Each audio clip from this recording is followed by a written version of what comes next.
महाकुंभ, आत्मा का संदेश। महाकुंभ एक ऐसा पर्व जहां लाखों लोग आते हैं अपनी पापों से मुक्ति पाने, अपनी आत्मा को शुद्ध करने।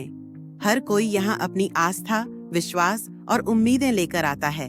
इस कहानी में हम एक छोटे से गांव के लड़के अर्जुन और उसके दादा के अनुभव को देखेंगे, जो महाकुंभ के दौरान एक विशेष समझ प्राप्त करते हैं।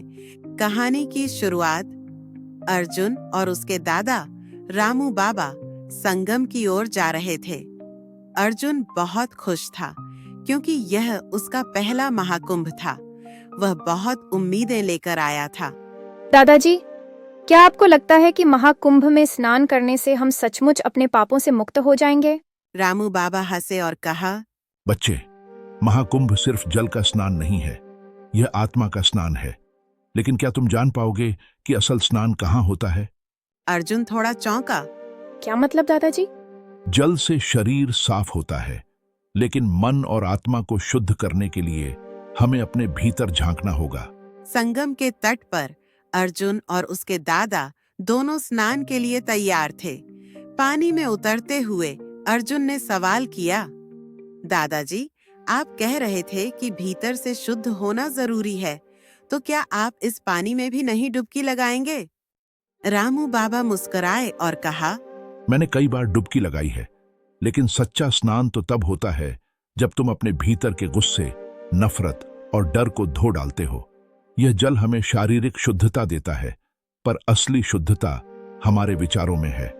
अर्जुन ने मन में सोचा, क्या यह सच है? क्या मुझे सिर्फ शरीर को साफ करना ही जरूरी नहीं है, बल्कि अपने मन को भी साफ करना चाहिए? महाकुंभ में अर्जुन और रामू बाबा एक साधु से मिले जो ध्यान में डूबे थे। अर्जुन ने साधु से पूछा, महात्मा जी, आप तो इस पवित्र जल में नहीं स्नान कर रहे, क्यों?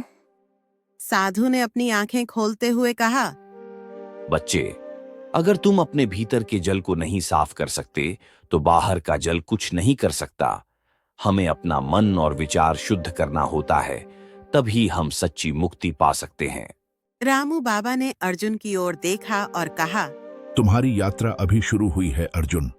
तुम्हें समझना होगा कि महाकुंभ हमें केवल बाहरी दुनिया की नहीं, बल्कि अपनी आत्मा की गहराई को जानने का अवसर देता है। अर्जुन ने साधु और दादा की बातों पर गंभीरता से विचार किया। वह समझ गया कि महाकुंभ का उद्देश्य सिर्फ जल में स्नान करना नहीं, बल्कि अपने भीतर के दुख, चिंता और डर को बहा देना है। जब वह संगम के पानी में डुबकी लगा रहा था, तो उसने महसूस किया कि उसकी चिंता और गुस्सा धीरे धीरे कम हो रहे हैं। उसकी आत्मा में एक शांति आ गई, जो उसने पहले कभी अनुभव नहीं की थी। अब समझ में आया दादाजी, महाकुंभ का असली संदेश क्या है। यह जल से नहीं, बल्कि दिल से शुद्ध होने का समय है।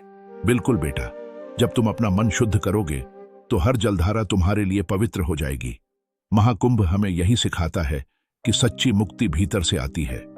मोरल: महाकुंभ हमें यह सिखाता है कि बाहरी दुनिया को बदलने से पहले हमें अपनी आंतरिक दुनिया को शुद्ध करना जरूरी है। सिर्फ शारीरिक सफाई से कुछ नहीं होगा, जब तक हम अपने विचारों, भावनाओं और आत्मा को शुद्ध नहीं करते। सच्ची शांति और मुक्ति हमारे भीतर ही है।